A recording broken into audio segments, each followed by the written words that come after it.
Okay, again, guys, if I could have a show of hands and a name and organisation for the question, please. And Mikel will answer his questions in English. Is that the mic, please?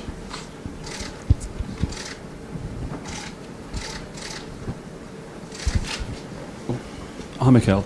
Can we just ask, how disappointed is Pep not to be on the touchline tomorrow night? And how, for you, do you feel about the opportunity, and being on the touchline and taking charge of the team? Obviously, he's very disappointed. We all know how much the Champions League mean for him. Obviously, it's the first match, and it's vital for the group stages. But he had a reaction to something that happened in a big game, and they made a decision. He respects the decision. And this is the situation, He wouldn't choose this situation, but this is what is happening. I'm here. I will try to make my best, to try to reduce the impact of not having Pep on the touchline. But for the rest, everything is absolutely normal. Okay, Luke Edwards, Daily Telegraph. Manchester City have a fantastic 12 months, absolutely dominant domestically in the league. To be a great team, though, do they have to win the Champions League? Do they have to have success in Europe? Well, that's the aim. We have a very young squad. I think they've gained a lot of experience in the last 2 years with the different things that happened in Champions League, and we feel that we are better prepared than the previous 2 years. But the Champions League, winning or losing, is small details, and we are preparing every single detail to improve what we've done in the past, because we believe that we can do better. And tomorrow everything starts. It's a new competition, and we know how hard it is to play against the teams in Europe. Mikel, hi, it's Martin Ziegler from The Times. When you look at Manchester City, I think it was spent more than any other club on assembling this squad in terms of transfer fees. So that's probably why many people are regarding that City as the favourites to win the Champions League. Does that make it more difficult for the players if they have this expectation? I don't believe that that's the reason why the people think that we can challenge against the top teams. I think the reason is because how consistent we've been in the way we play, and the way we play against big teams as well in this competition. But after, again, it's a very, very difficult competition, and tomorrow I'm sure we'll face a very tough game again.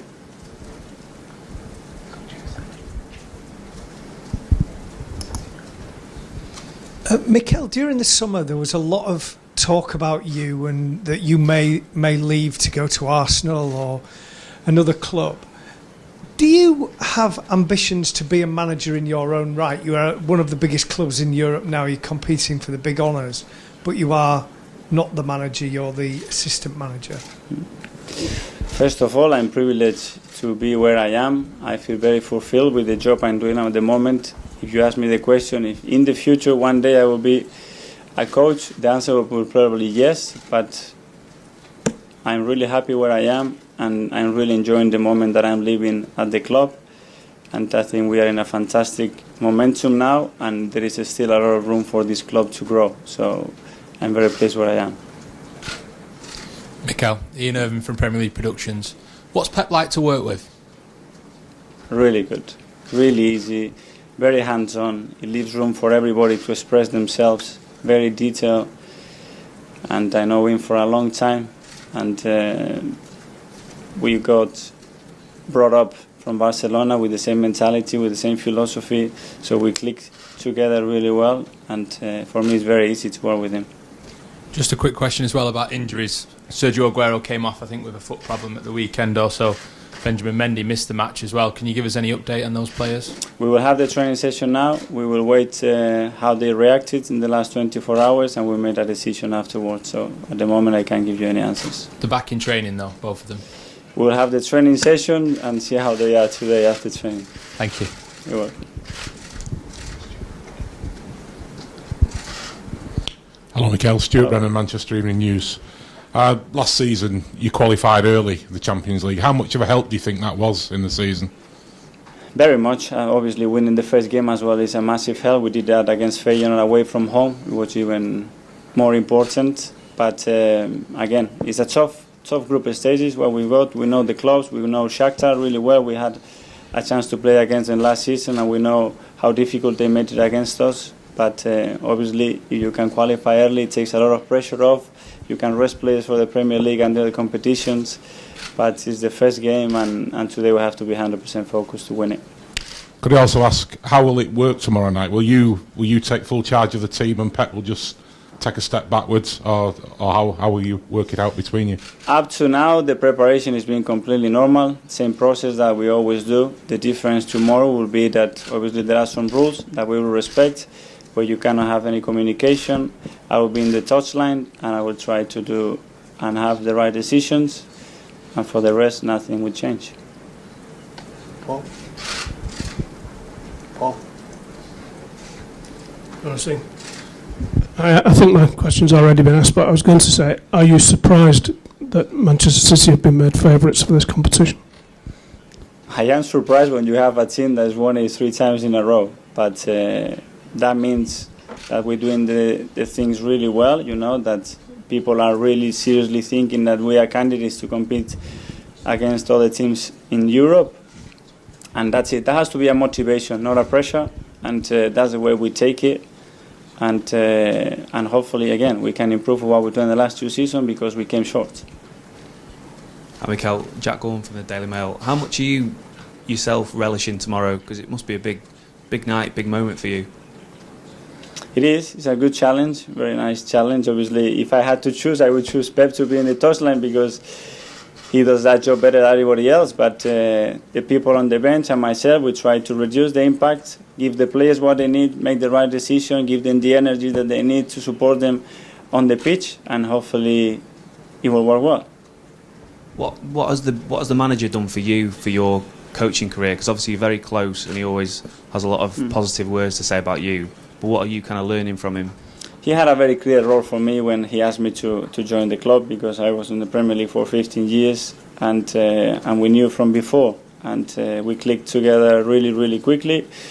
We understand each other really well, and we think in the same direction, So obviously my learning here in the last 2 seasons has been incredible, alongside him and the players and the staff we have, and that will continue always.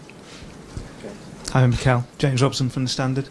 During the documentary, Pep said at one point to the team, he thinks they're the best team in the world.